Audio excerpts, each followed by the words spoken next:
Welcome to Paris. We are currently on the Champs-Elysees. Behind me is the Arc de Triomphe, and we're here for the weekend. Georgina's doing her own thing this weekend. She's got a bit of work to do and we're having some nice evenings. So I thought I'd bring you along to come and explore the city a little bit. And we're gonna explore this city through the lens of cars and that culture. I've already seen some amazing vehicles on the roads, and the scene is completely different to London. Paris has a je ne sais quoi. It's got a vibe to it that's really unique. It's really refreshing, and it's just elegance wherever you go. Wherever you look, there's elegance and something beautiful to find. So I really need a coffee. I'm gonna go for some lunch, and on that journey, I wanna bring you along and show you what it's like car spotting in Paris. So welcome back to DWE. Let's get straight to it.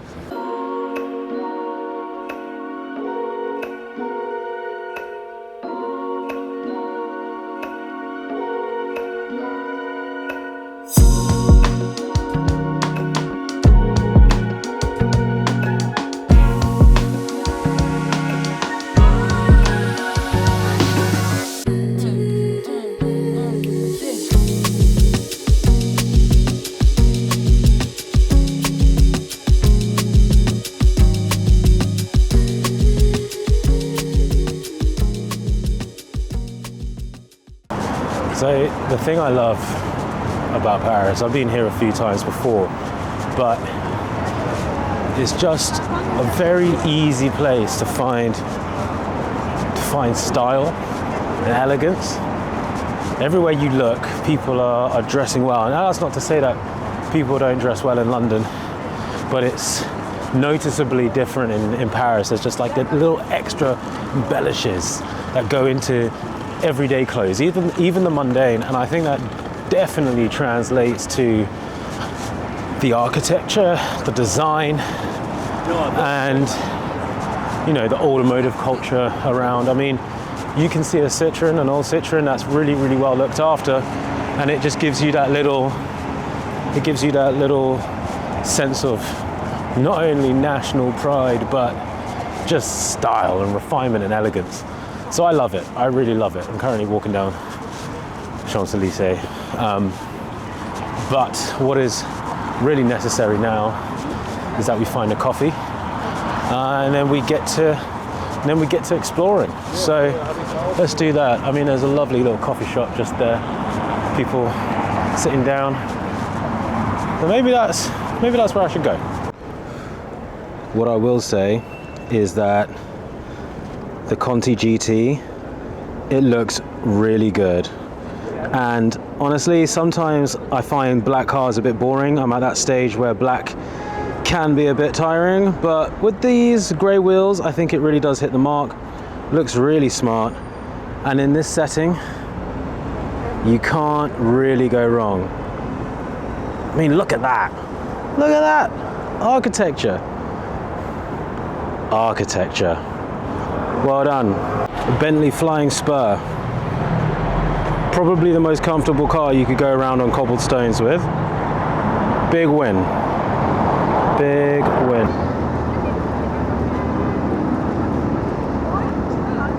It's a very cool gold M4.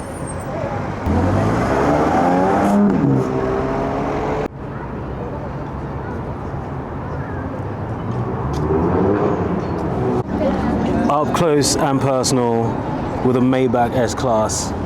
Nearly scraping the ground here. But my God, it's an absolute sleeper. I wonder who this belongs to. Maybachs they are just rich. You can't really deny the imposing energy that a Maybach brings.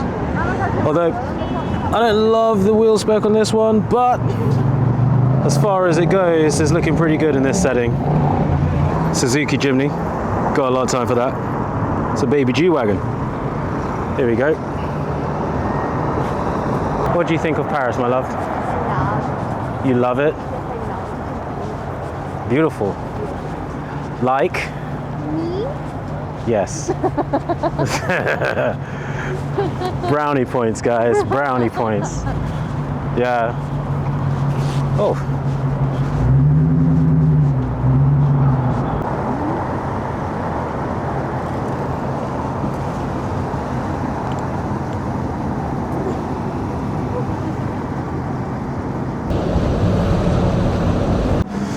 So I just took a video or some pictures of a guy with his Dodge, and it's just inspiring to see someone matching their car, looking pretty awesome, and just bringing the vibes. Like, people were enjoying it, bringing a smile to people's faces, and it's something that, you know, I kind of expected to see it in Paris, but I mean, that was a really, really cool representation of Parisian style and flair.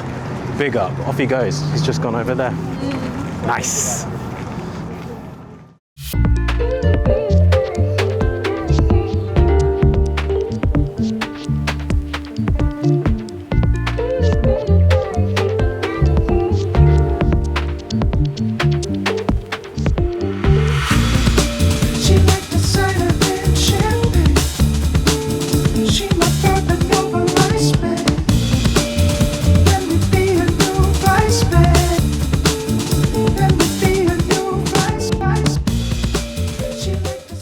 Post lunch, and we have discovered this, the original Alpine 110 in Paris. We're in an area called Opera, and what I believe is happening is that they're obviously showcasing the original Alpine 110 next to the R model, which has just been released. And I will say, the original Alpine 110, I was kind of like, yeah, it's nice. Well, I mean, the new original one. This one over here, it looks pretty fantastic, and I think seeing them side by side, you can see the design language is very similar. They've kept a lot of the authenticity of the shaping, the styling, the sizing. It's actually not that much bigger, but I think this must be a release of a new car, so it's quite interesting.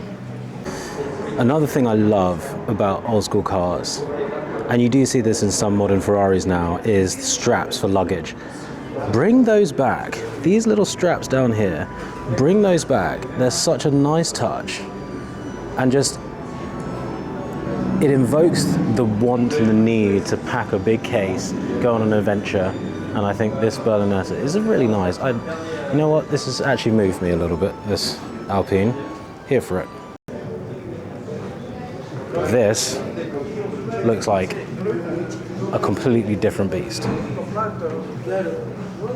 What an awesome looking thing.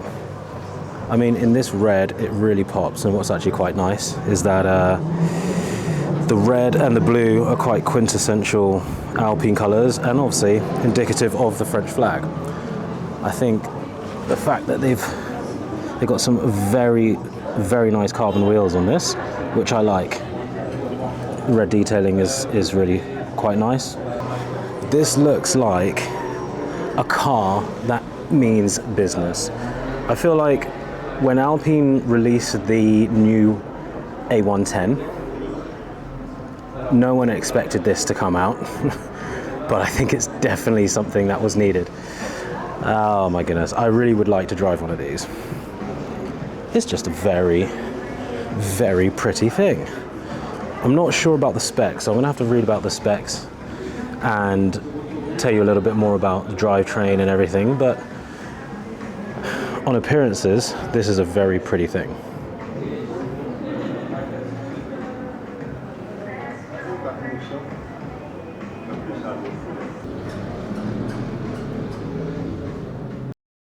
Where are we, Georgina? We're in a little store.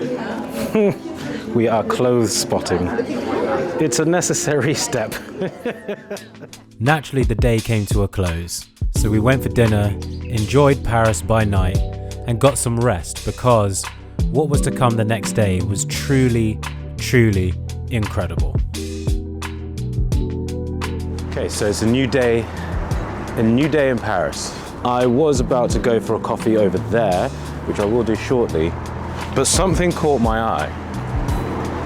And if I'm right, I think it's a G-Wagon squared or a Brabus squared. And I wasn't going to focus on this, but I just wanted to highlight the difference in size between a standard G-Wagon and a G-Wagon squared.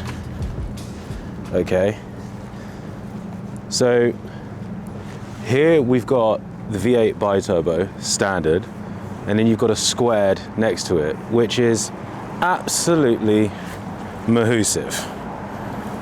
I mean, say what you want about a G-Wagon, it has presence, right? It's got a lot of presence. They drive surprisingly well, from what I hear. I have sat in one though, and I do think that for the size of vehicle, there's not a lot of space in them. But you know what? It's quite it's quite a bodacious car, I will say. However, this is absolutely crazy. It is a tank of a vehicle.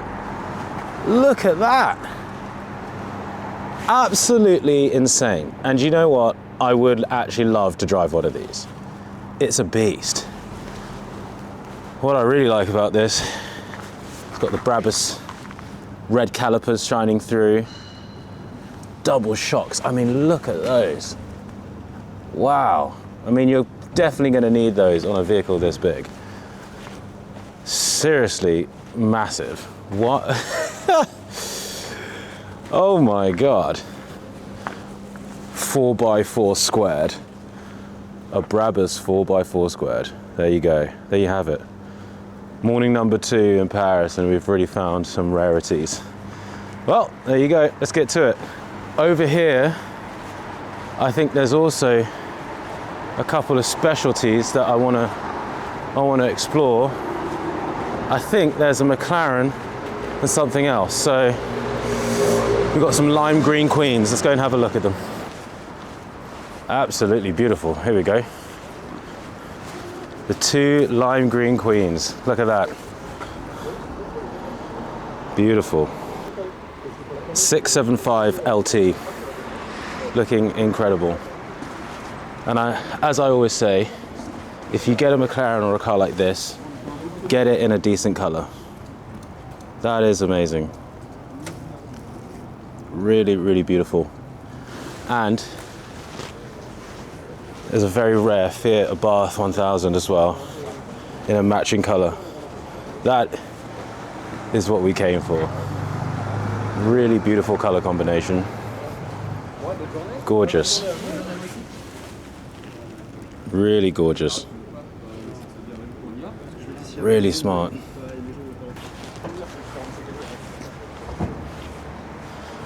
I mean, these are the kind of cars that you want to see on a Sunday in Paris, in matching colors. Super, super cool.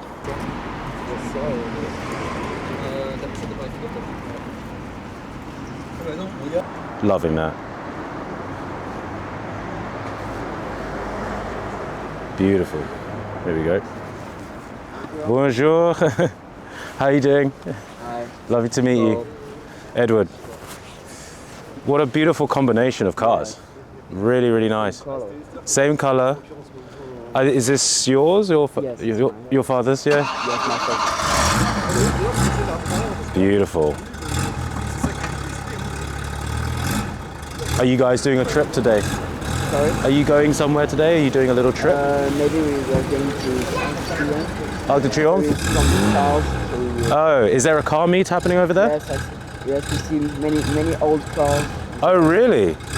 That's fortunate. So at this point, I was approached by the owner of the Fiat's son. We had the most wonderful chat, and he proceeded to tell me about an exhibition that was happening around the corner. Little did I know that this was going to be one of the most prestigious and exclusive events held at the Peninsula in Paris that year. This was an event called the Best of the Best. The owners of the Quail and Monterey Car Week had basically selected all of the best cars from the top car exhibitions around the world and brought them to the Peninsula, literally at the time I was in Paris. So naturally, I had to go and explore it. So that's exactly what I did next.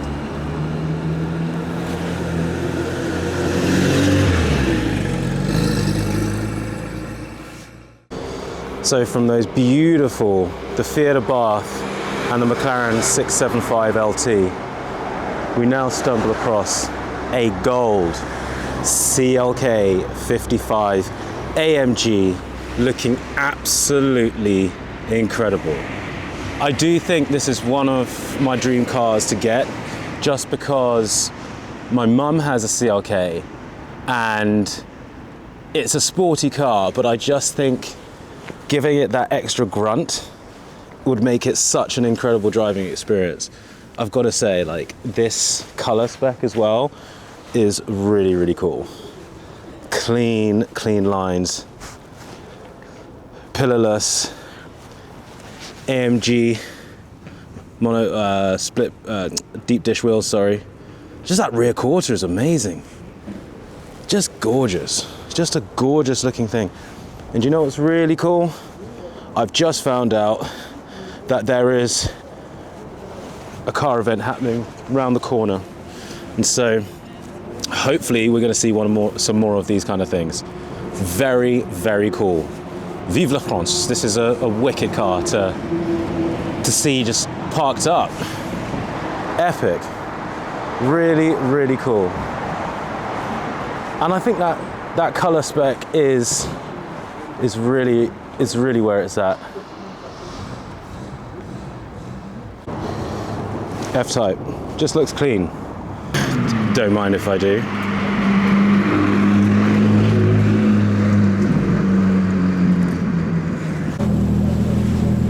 Well, I never thought I would see a chrome wheel spec'd 812 GTS Superfast like this in an incredible color spec, just outside the Peninsula in Paris. I mean, of course, it's going to be outside the Peninsula. This is delicious. What a color for it to be in. Super tidy. Super tidy. That is amazing. What a find. Of course the Peninsula is going to bring some vibes. Really cool. And a GT4 just lurking behind. Let's have a little start up. I mean, oof, dirty. Love it. I think I need to get a GT4 at some point, for sure. Yeah, I mean, it's all happening. It's all happening. There must be a car event happening here that I definitely want to check out.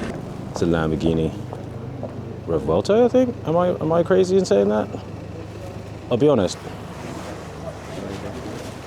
my deeper knowledge of Lambos gets a bit hazy. I'll honestly not even going to acknowledge this thing. But what I will say is that the Peninsula's own British Racing Green roller is looking amazing. Look at that. Look at that. Red. With the curtains in, tan interior, brown on green. That is where you want to get picked up in. I've got so much time for that. But of course, naturally, this Lambo is drawing attention. And I mean, it just looks epic. It looks wide. I mean, don't mind me. I'm just filming content for the channel. The thing is with these Lambos is that they have such presence, but you have to drive it like an absolute daisy around town because it's going to cost you an arm and a leg to fix. But I'm glad it's here on some interesting plates as well. Let's see where this has come from. Lebanon? Maybe? I don't know. But it's looking pretty good, especially up against the Cybertruck. It's making a lot of noise without even starting its engine. That is amazing. It's just smart, really smart. So somehow I've managed to find myself in an art cars exhibition in the basement of the Peninsula. This is probably the biggest win that could have happened. I haven't even gone for my morning coffee yet. And so I'm going to take you around because some of the things I'm witnessing right now are mind-blowing. Are you ready for this? Let's get to it. Straight off the bat, Lamborghini Miura. looking utterly incredible. Wow. Gorgeous. It's got to be one of the dream cars. Got to be. With the gold monoblock wheels as well. Incredible.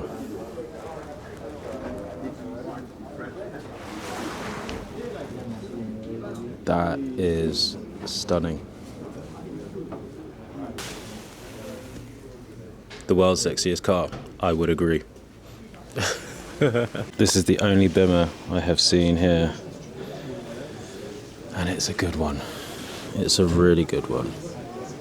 That looks amazing.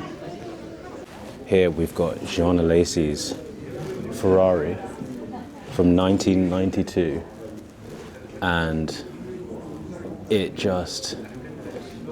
I feel a bit of nostalgia when I see these kind of Formula One cars, because it's kind of the indoctrination era of Formula One. The sound, the look, seeing the struts the way they are, it was just an incredible time. I mean, look how fat the rear is. Big fatty, big fatty. Amazing. And how cool to see Jean Alesi's in Paris. That's a very, very, very special sighting. Whenever I see a Renault 5, I think of my mum, because I know she used to have a Renault 5. But this is like peak. It's one of the competition ones. It's on a reserve for 120 to 160,000 euros. But that will get you a bit of motor racing history in a package that is absolutely awesome. Really cool. A lot of time for that. We've got a bit of a Porsche car corner here. Got a beautiful Speedster, which is what I saw in London. And then some GT. I think it's a GT3 RS, if I'm correct. Oh my god, these are really special. Really special. Lotus 11. Look at that. Amazing. God, there's some really cool things around here. Oof. Oof. Bugatti. Yes. That is really, really, really cool. These classics just evoke so much. Hopefully we'll see one of these at Goodwood this year.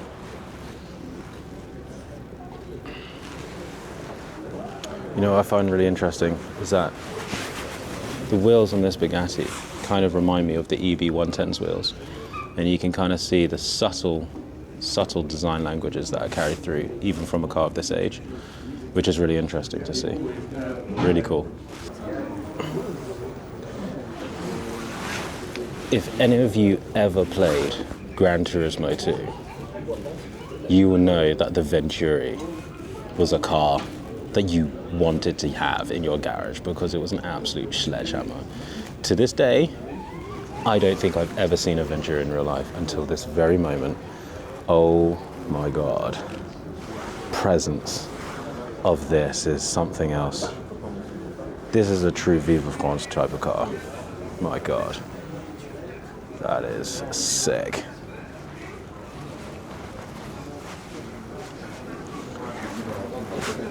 That is absolutely hench. I gotta see it from the back because I know the back of these.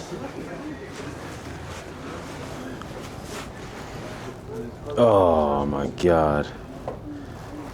Yeah, that's absolutely class. Would have. Is this a track focused Diablo?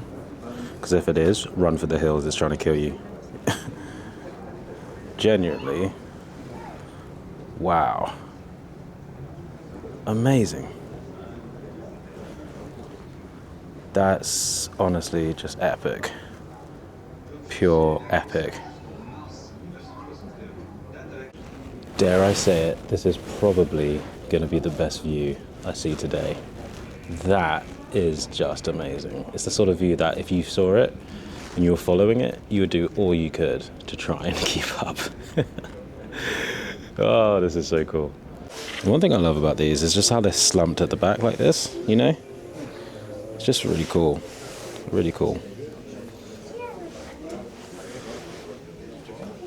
This absolutely needs no introduction. This livery, you know what this is about. You know exactly what this is about. Oh, hold on a second. Do I see Murcielago? I think I do.